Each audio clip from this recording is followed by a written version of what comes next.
বন্ধুরা, আমরা অবশেষে চলে এলাম আমাদের গন্তব্যস্থলে। 1 নম্বর জায়গাটা সম্পর্কে আমি ডিটেলস বলবো কিভাবে আসতে হবে এই জায়গাটাতে। তবে এটা কলকাতার খুবই কাছে পিঠে, 70 থেকে 75 কিলোমিটারের মধ্যে। কলকাতার 70 থেকে 75 কিলোমিটার ডিস্টেন্স এর মধ্যেই এই জায়গাটা। এটা দারুণ একটা পিকনিক স্পট। সামনে দেখুন নদী, ভাগীরথী নদীর একেবারে শেষ অংশ বঙ্গোপসাগরে ঠিক পড়েছে, তার একটু আগেই এই জায়গাটা। এবং কি বিরাট একটা এমব্যাঙ্কমেন্ট, মারাত্মক বড় একটা বিচ। আমি এবার ক্যামেরা পার্সনকে বলবো পুরো বিচটা সুন্দর করে দেখাতে। বিরাট একটা বিচ এবং সামনে নদী। এটা দারুণ নৈসর্গিক একটা দৃশ্য। আমরা বিকেলে এসেছি, এখান থেকে সানসেটটাও খুব সুন্দর লাগে। জায়গাটার লোকেশন, আমি যে জায়গায় দাঁড়িয়ে আছি নদী পেরোলে ওপারে হলদিয়া ইন্ডাস্ট্রিয়াল বেল্ট। আর এই জায়গাটাতে কীভাবে আসতে হবে সেটা আমি নিশ্চয়ই বলে দেব। তো এখন বিকেলবেলা দেখুন এই জায়গাটাতে বাচ্চারা খেলাধুলা করছে, প্রচুর অনেক দোকানদানি এসছে। তারা বিভিন্ন ধরনের জিনিসপত্র পসরা নিয়ে বিক্রি করছে। আইসক্রিম দোকানদার এসছে। এখানে কলকাতা বন্দরের একটা সাবঅর্ডিনেট বন্দর আছে এখানে, যেটা শ্যামাপ্রসাদ মুখার্জি বন্দর, তার একটা সাবঅর্ডিনেট বন্দর। আমি ক্যামেরা পার্সনকে বলছি ওই দূরে ওই যে লঞ্চটা দাঁড়িয়ে আছে দেখাতে, ওই জায়গাটাতেই, ওটাই একটা সাবঅর্ডিনেট বন্দর। শ্যামাপ্রসাদ মুখার্জির বন্দরের একটি সাবঅর্ডিনেট বন্দর ওটা।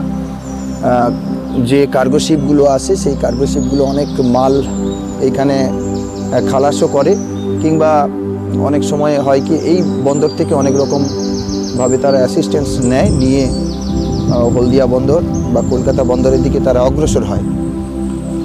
তো যেটা বলছিলাম, এইটা কলকাতা থেকে একেবারে 70-75 কিলোমিটারের মধ্যে একটা দারুণ পিকনিক স্পট। 25 ডিসেম্বর, 1 জানুয়ারি বা অন্যান্য যে হলিডেগুলো আছে সেই হলিডেগুলোতে এখানে তো পিকনিক দারুণ জমে ওঠেই। এছাড়াও সারা বছর ধরে, বিশেষ করে উইন্ট্রি সিজনে, শীতকালে সারা বছর ধরে, শীতকাল ছাড়াও সারা বছর ধরে তো পিকনিক হয়। বিশেষ করে শীতকালে এখানে কিন্তু যারা পিকনিকার্স, যারা পিকনিক করতে ভালোবাসেন, যারা ফ্যামিলি নিয়ে পিকনিক করতে আসেন, অনেকেই আসেন এখানে। এই দেখাবো, আমরা যেখানে দাঁড়িয়ে আছি কাছেই, ক্যামেরা পার্সন দেখাচ্ছে, দেখুন কাছেই একটি ফ্যামিলি পিকনিক করতে এসছে। একটি টোটো গাড়ি নিয়ে চলে এসছে তারা, খুব বেশি দূর থেকে হয়তো আসেনি। তবে এই যে আমরা আপনাদের জন্য ব্লগটা বানাচ্ছি, এই সামনেই 25 ডিসেম্বর আছে বা 1 জানুয়ারি আছে। এখানে কিন্তু পিকনিকা চলবে, প্রচুর মানে হিউজ গ্যাদারিংস হবে। এবং ইভেন অ্যাডমিনিস্ট্রেশন খুব ভালো ব্যবস্থাও রাখে। টোটাল একটা সিকিউরিটির মধ্যে এখানে সুন্দরভাবে একটা পিকনিকার্সদের ভিড় হয়। এখানে দেখুন ওই সময় পিকনিকার্সরা অনেকেই যাদের ইচ্ছে হয়, ভালোবাসেন, অনেকে বোটিং করতে ভালোবাসেন। দেখুন এই যে বোটগুলো, অনেকগুলো এমব্যাঙ্কমেন্টে বা চরের ওপর অনেক বোট আছে, বা নিচে অনেক বোট দেখুন জলে আছে। এই বোটগুলো নিয়ে অনেকে তারা বোটিং করতে যান। এখানে এই জিনিসটা অ্যাভেলেবেল আছে। যে কথা বললাম, 25 ডিসেম্বর বা 1 জানুয়ারির মতো বড় বড় হলিডেগুলো ছাড়াও পিকনিকার্সরা কিন্তু সারা বছর ধরে এখানে পিকনিক করতে আসেন।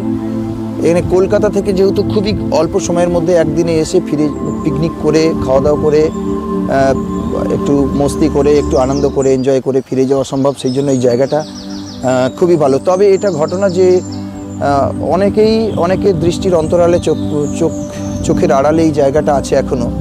যারা অল্প বাজেটের মধ্যে ভাবেন যে এই যে 25 ডিসেম্বর বা 1 জানুয়ারির মতো বা অন্য কোনো হলিডে বা যে কোনো একটা সানডে, যারা ভাবেন যে ফ্যামিলি নিয়ে একটা গাড়ি নিয়ে হুট করে বেরিয়ে যাব, গিয়ে একটা পিকনিক সেরে ফিরে আসব, তাদের জন্য এই জায়গাটা খুবই আইডিয়াল।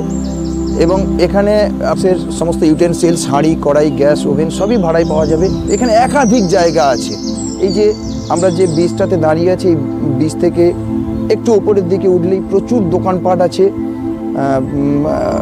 পোর্টের অফিস আছে, এবং এখানে প্রচুর ডেকোরেটরস আছে, ইউটেন্সিলস ভাড়ায় দেয় যারা চেয়ার টেবিল সমস্ত গাড়িতে করে তাহলে তো কথাই নেই। তো যেটা ব্যাপার, এখানে সারা বছর ধরে পিকনিকার্সদের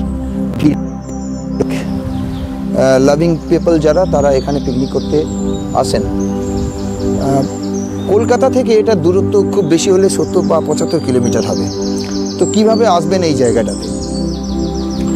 যদি ট্রেনে আসেন তাহলে কলকাতা থেকে আপনাকে নিশ্চিন্তপুর, নামখানা বা কাকদ্বীপগামী যে ট্রেন, মানে লক্ষ্মীকান্তপুর কাকদ্বীপ নামখানাগামী যে ট্রেন শিয়ালদা থেকে আছে, সেই ট্রেনে উঠে আপনাকে নিশ্চিন্তপুর মার্কেট স্টেশনে নামতে হবে। নিশ্চিন্তপুর মার্কেট স্টেশন থেকে টোটো ধরলে এটা 2 থেকে 2.5 কিলোমিটার রাস্তা, আপনি চলে আসতে পারবেন। আবার যদি কেউ বাসে আসতে পারেন, পাবলিক ভেহিকেলে আসতে পারেন, কলকাতা থেকে সরাসরি নামখানা বা পাথর প্রতিমাগামী যে সমস্ত বাস আছে, সেই বাসে উঠে আপনি নিশ্চিন্তপুর মার্কেটেই নামবেন। নিশ্চিন্তপুর মার্কেটে নেমে টোটো ধরে এই 2 কিলোমিটার বা 2.5 কিলোমিটার রাস্তাটা জার্নি করলে আপনি চলে আসতে পারবেন এই বিচ। এই বিচটার নাম হচ্ছে 1 নম্বরের বিচ। 1 নম্বর বিচ, 1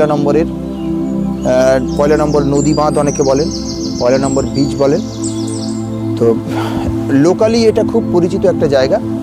ফলে আপনি নিশ্চিন্তপুর অবধি যদি চলে আসতে পারেন, 1 নম্বর বিচ এই নামটা মনে রাখতে পারলেই আপনি পৌঁছে যাবেন, কোনো অসুবিধা হবে না। আর আপনি যদি বিকল্পভাবে গাড়ি নিয়ে আসতে চান, ধরুন গাড়ি অনেকে থাকেন কলকাতা থেকে সরাসরি গাড়িতে করে সমস্ত ইউটেনসিলস, গ্যাস সিলিন্ডার, রান্নার যাবতীয় সমস্ত জিনিসপত্র বা ভেজিটেবলস, মাটন, চিকেন সমস্ত নিয়ে অনেকে রেডি করে আসেন অনেকে, সেভাবেও আপনি আসতে পারেন। তাহলে একেবারে গাড়ি এই বিচ অবধি চলে আসবে একেবারে, তাহলে আপনার সবচেয়ে টেনশন কম। গাড়িটা একদম বিচ অবধি চলে আসবে, তাহলে আপনি আরামসে পিকনিক করতে পারবেন, মৌজ মস্তি সারাদিন করতে পারবেন, আনন্দ করতে পারবেন, এনজয় করতে পারবেন এবং সন্ধ্যের সানসেট দেখে আপনি ফিরতে পারবেন। দারুণ একটা জায়গা, কলকাতা থেকে মাত্র 70 থেকে 75 কিলোমিটারের মধ্যে। তো এই জায়গাটাতে আপনি এই 25শে ডিসেম্বর কিংবা এই 1 জানুয়ারি আপনি আসতে পারেন, আর পরিবারের সঙ্গে কিংবা বন্ধুবান্ধবের সঙ্গে আপনি একটি পিকনিক করে এখান থেকে ফিরে যেতে পারেন। কলকাতার সবচেয়ে কাছে এত সুন্দর একটি পিকনিক স্পট বোধহয় কলকাতার এত কাছে দ্বিতীয়টি জুড়ি মেলা ভার।